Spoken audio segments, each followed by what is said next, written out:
Yeah, you go. Thank you. It's a pleasure sitting with you, Honorable Director, and permit me to seize this opportunity to say congratulations to you, Vavli, for your preferment as Director of Public Affairs. Thanks to the leadership of the Liberia Broadcasting System, headed by Honorable Eugene L. Fagon. And I also like to use this time to say a bigger congratulations to Honorable Fagon and the rest of the deputies here, as well as other land directors who are going to steer the affairs of this institution as the state broadcaster. So I'm humbled to sit with the honorable director, my own friend and brother, colleague, and a lot of people don't know that we got some family ties. So Yeah. it's a pleasure. Thank you very much, Oscar. How is it, Ben? You've been off the microphone for months, Yes. if not years. Yeah. Yeah. So April 8th this year made it 2 years Ah, okay. since I resigned from my former institution, the Renaissance Communications Incorporated. Believe you me, I do miss the media a lot. There have been campaigns for me to come back on the media. And of course, Lawrence Deyuga has been on my back. Normally, he will be on the backs of people who he feel has the potential to be able to do what they can do. So he has been doing that. And yes, some of the things that are unfolding within the media. So it makes us to miss the media. Yeah. However, we in our little corner, as you may be aware, we are trying to put together an organization, about JPL, the Journalist Initiative for Peaceful Elections in Liberia. At the moment, we are working. In fact, we've completed the amendment process. We've amended the name from just election now to justice and human rights. And pretty soon we'll be having a major press conference to announce to the Liberian people the new name of the organization. Like I have one small online television. We're trying to make it good.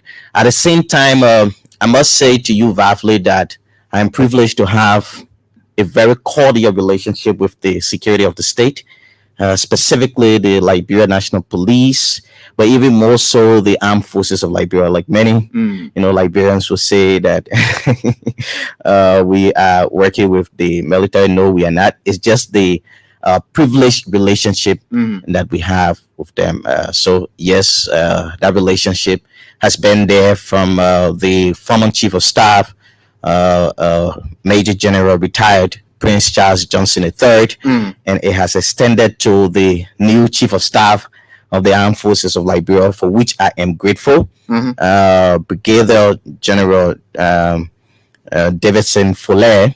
So yes, we providing some small things. Yeah, I don't understand. And let's just inform our listeners that this program is streamed live online, LRB TV. Yeah, LRB First TV. LRB First TV and LNTV Liberia Live page.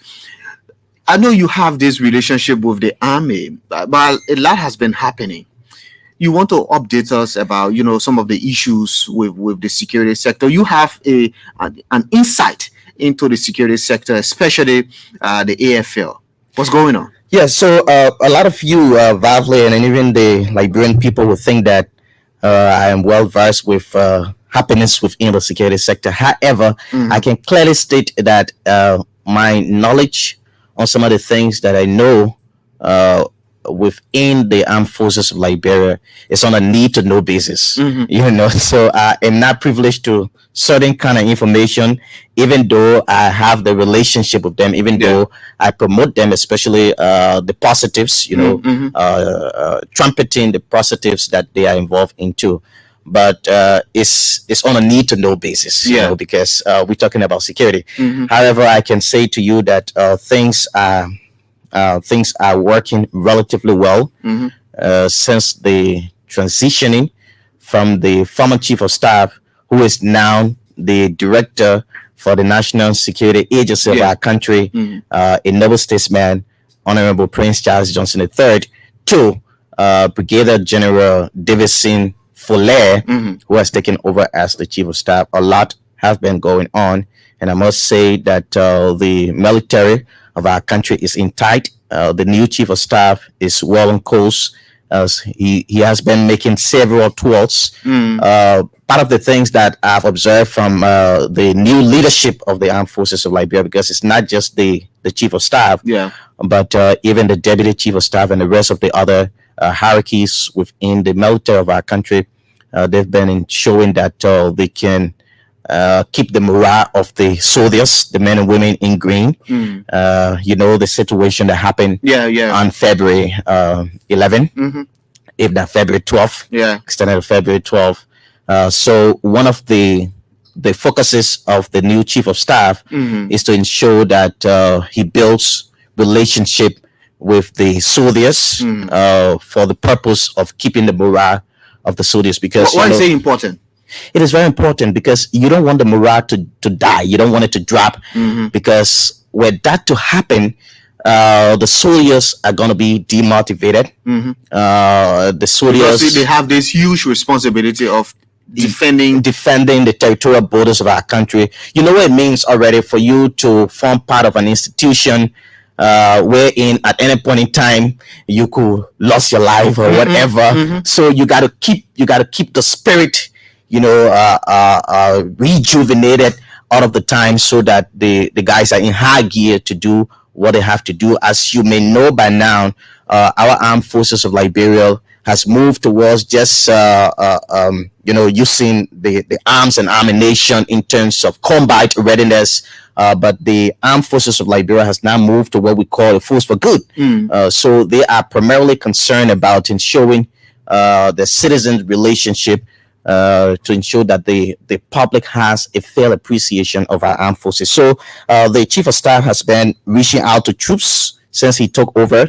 He has gone to the Kirisburg barracks. He has visited a lot of other barracks across the country.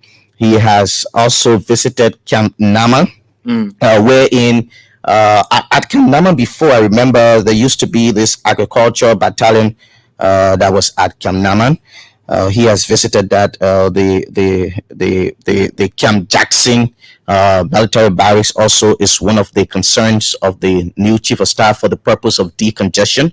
So decongestion of the Edward B. N. Kessley military barracks is one of the heartbeat of the new chief of staff to ensure that that barracks is decongested. Okay. As you may know, that was one of the issues that led to what happened on February 12th. So the new chief of staff, in fact, it even started from the former chief of staff. Okay. You know, so that vision has been there, and the new chief of staff, Brigadier General Fuller, has been able to pick that up to ensure that the EBK barracks can be decongested. So do we have a specific number of men and women in a particular barrack, for example? Well, I can't label again. Let me quickly say that I'm not the official spokesperson. I know. before people just highlighting some developments. Yeah, so it's just about my relationship and the fact that I provide, you know, coverage for them. I'm most of the time with them, so I speak. But the armed forces has a very tight public affairs team that is headed by Major Tapla and Major Jebo. So I can tell you for a fact that the team is very strong. So I am just providing the basic information that I know. So I can readily tell you how many men are supposed to be in a given barracks. But what I can say emphatically here is that the Edward B. N. Kessley military barracks is overly congested. Okay. So as part of the leadership's own plan for the armed forces is to ensure that barracks can be decongested. So the Camp Jackson military barracks can take about 600 persons. The chief of staff is currently in the United States. Okay. As you may be aware, he's in the United States having a meeting with the Department of Force Generation at the United Nations. So Force Generation is about wherein troops can be gathered from various countries to ensure that they can be sent on peacekeeping mission. You will know, and the public will know by now, that Liberia has drawn down on peacekeeping missions in Mali and South Sudan. So the new chief of staff is lobbying out there to ensure that Liberia can have another opportunity for peacekeeping mission. Because believe you me, if you were to ask any soldier, the peacekeeping mission really helped the soldiers. Many of them who went on peacekeeping mission to Mali came back and were able to do some things for themselves, you know, in terms of building homes, Yeah, and living good life and living providing for the living family. relatively good life, to Yeah, but it's augment good. whatever that they're making. So he's lobbying. He's But it also, comes with professional development as well. yeah, Yeah, definitely, extra training definitely, from definitely, counterparts. definitely. So he's also going to be making a trip to North Carolina Mm. to ensure that he can procure the APC. And this is something that was started by his predecessor, the former chief of staff, Prince Charles Johnson. So he's just following up on the procurement process of the APC, and he's hoping that that can be done. Mm. Finally, from what I have observed so far, as some of the gains and plans of the current leadership of the armed forces of Liberia, is the fact that everyone Liberian has been concerned about the outcome of the February 12th saga. Mm. And so, aside from the president's own board of inquiry, Mm. it's called the BOI, Mm. that the president set up, the chief of staff, Brigadier General Davison Fuller, as chief of staff of the armed forces of Liberia, was able to set up another BOI, the board of inquiry, to investigate the situation. And I can confirm to you that that report is ready. Mm. But not out yet. Not out yet. It's ready. It's ready. Yeah. Okay. And by the time the chief of staff returns to the country, he's going to look at the findings and the recommendations, and appropriate actions Okay. will be taken. But the men and women of the armed forces are in high gear. And we'd like to say thanks to the commander in chief, as the president of the country, who has been making some strats, Mm. interventions. He's been making some interventions. Okay. So Yeah. Oscar, you have a couple of concerns, and you're recommending a couple of things to national government for implementation, and they are very strategic, and I thought to wonder why you pay a lot of attention to these thoughts of yours. You are calling for a divine protest site, so that people can assemble and protest you, just how you have the square in Accra, Yeah. that people can gather for any activity. You are calling for a designated protest site, amid a manner and form protests are now being carried out in the country. Do you think not regulating protests and not designating a particular area for protests undermines national security?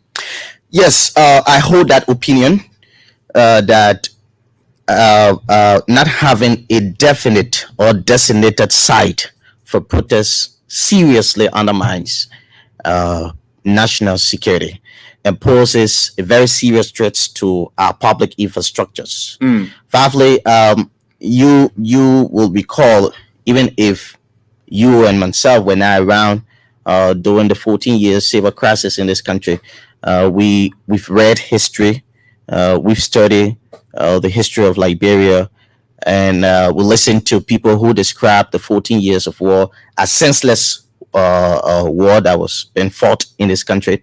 So I asked myself, if we fought a war and we are now describing that war as senseless, Mm. what were the factors? What were some of the senseless things that we did, as a people and as a nation? So one of the things that I got to realize is that we instead of combating your aggressors, your opponents, the enemies, Mhm. what I've been able to learn is that we were just doing random bombing, Mm. destroying our major infrastructures. And you will agree that the fact that we destroy our public infrastructure, whether be it the hydro, whether be it other government ministries, that has posed and continues to pose very serious economic burden on the country, because before the inception of the ministerial complex, most of our government ministries and agencies were in rental buildings of private individuals, which cost the government a lot of money, only because our people, when we were fighting at the time, we were just bumping and destroying places and buildings, and so you see that that has posed serious economic burden on the country. Besides that, we lack the infrastructure. We now suffering and complaining about electricity, only because we destroy our hydro. But beyond that, Vavli, the wave of protests now in Liberia is getting scary, and this is not unique only to this region, right? Even before President Boycott's regime, which is currently ongoing, you saw people gathered at Capitol Hill, just right before the executive mansion, and they lit co-pot and said they were cooking and The whatever. famous June 7 and all The that. June 7 protests. Now, one thing that I have been keen on is that when you see people protesting or gathering to protest, they do not only go there to protest, they carry deadly weapons. They carry deadly weapons. Some will have rocks and stakes in their hands. Some have batons in their hands. Some go as far as burning places. So the anger level in the country is high, and it is almost at a point that our people don't want to be controlled. So if the anger level is high and the people don't want to be controlled, they could end up doing something that before security apparatus try to intervene, it has created a problem. I give you a case study. When the protesters, or those who claim to be protesters of recent, went to the Capitol building, justice for Jessica. And one of those who was part of that protest was the current Secretary General of the Coalition for Democratic Change, Jefferson Koji, the former mayor, was part of that protest. I follow the protest keenly, and I can announce to you and the Liberian people that my eye picked up something. I was able to observe that one of those who claimed to have been protesters had a handcuff, on his side. But that protester is not a security person, He's not a security person. but he's carrying call. He was carrying cuff. So in security, and I'm not a security person now, but considering my years of being with the security and then my study in peace and conflict studies, we also studied defense and security. So I'm a current student at the Kofi Annan. So I'm knowledgeable to some of these things, though not hardcore security issue. But there was something in security that they call the fruit of the crime, the FOC. So if you have a situation wherein someone who has gone to protest is seen carrying a handcuff, you do not know what are the things that they carry on their side. You do not know what are the things that they carry in these bags. I don't know whether you and the Liberian people have observed that most of the protesters who go to protest, they always have bags on their back. Yeah. Have we asked ourselves, what are the things that are in those bags? Have we searched those bags? Now, let me take you back to the United States. The United States suffered similar thing, the January 6th situation when the then President Donald Trump was in the leadership of the United States. So angry protesters moved into the Capitol building and besieged the building. So they created havoc, not only posing threat to the building itself, but even to the lives of the legislators, the representatives and the senators and the staff. So if you have our people going to see, for example, the Capitol building, and these people are unchecked, and these people are in angry mood, and these people are almost uncontrolled, it poses a very serious threat to the Capitol building. Because you know that the Chinese government spent a lot of money to erect the two annexes. When we had the old ones, they spent a lot of money. So do we want to risk these public infrastructure? Do we want to risk the executive mansion, to have people gathered at the executive mansion to protest, lighting fire and doing all sorts of... Capitol Hill is the seat of the... It's the seat of the government. So what I think is that what people should do and could do is that there's another gate from the Capitol building just adjacent the University of Liberia, the Capitol Hill campus. You could have the protesters there because yes, it's their right to gather and petition their representatives when they have grievances. The Liberian Constitution, according to Article 17, guarantees that. But you can have everyone attempting, in fact, forcing their way to enter the Capitol building. Again, back to that protest for justice for Jessica.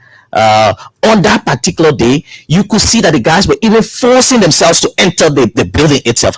After Representative Thomas Fowler and Melvin Cole, Melvin Cole came out to talk to them. Afterwards, they still decided and attempted to force their way into the Capitol building. So you have the lawmakers. What would change if you have a specific area for any kind of protest?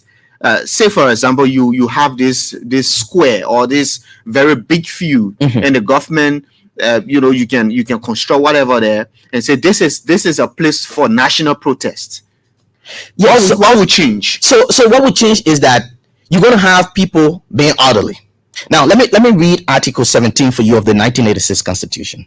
Article 17 of the 1986 Constitution of Liberia states that everyone at all times in an orderly and peaceable manner shall have the right to assemble and consult upon the common good, to instruct their representatives to petition the government or other functionaries for the redress of grievances, and to associate freely with others or refuse to associate in a political party, trade unions, and other organizations. Now, there are key words there. I'm not a lawyer, but there are key words within this article.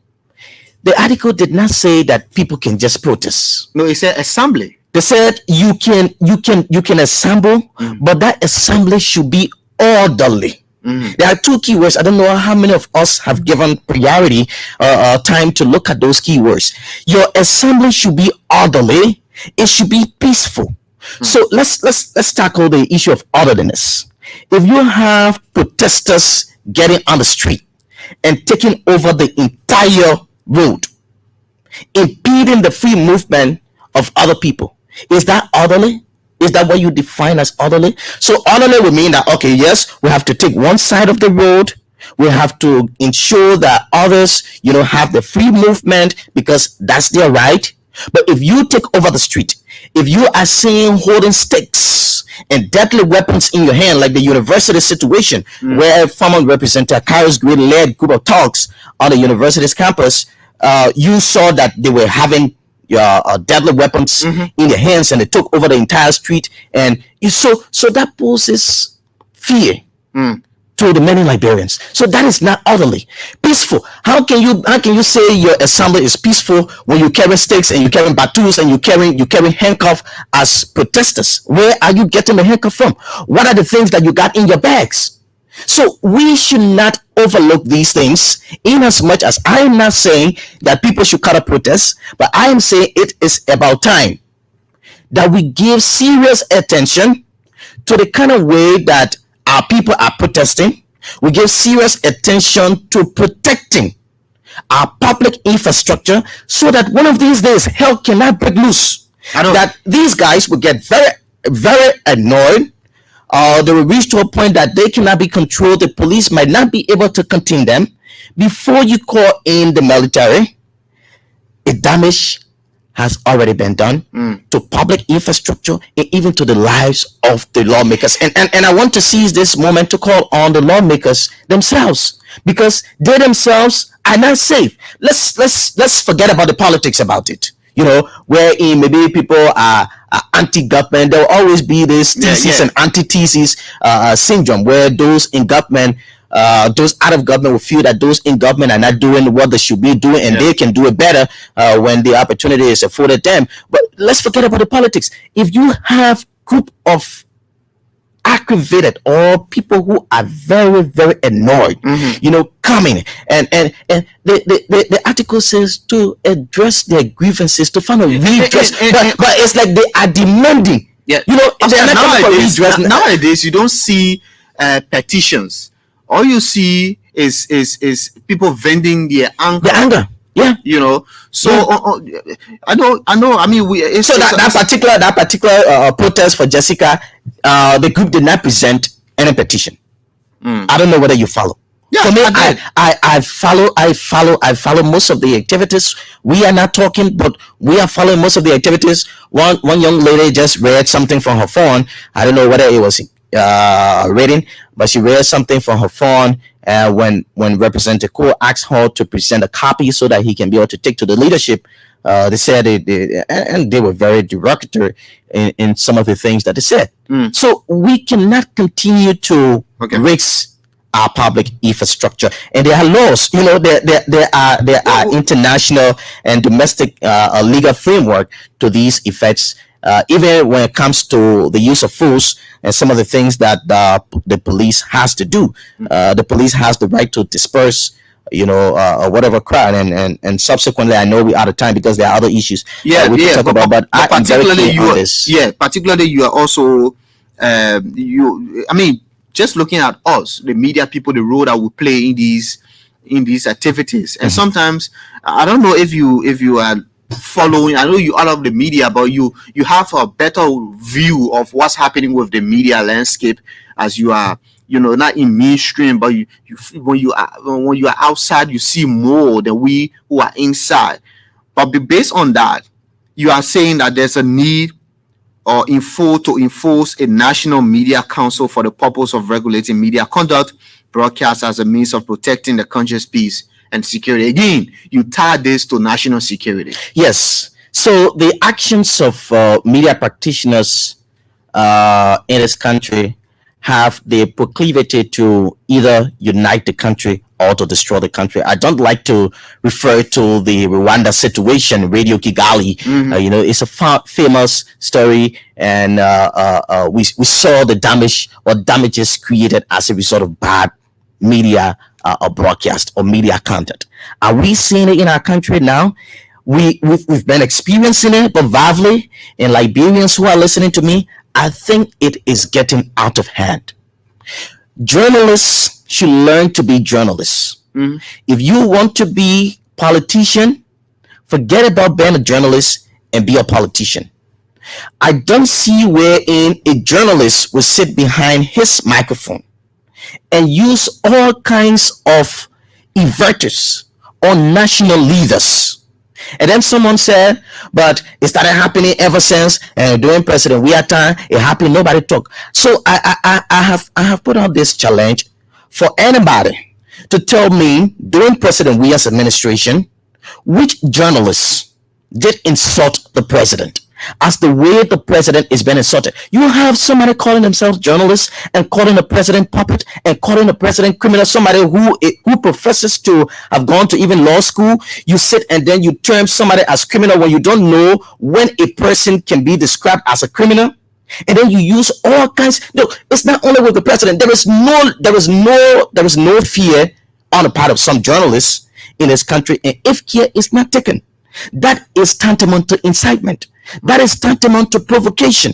And we cannot see it as whatever you want to see it. In Israel.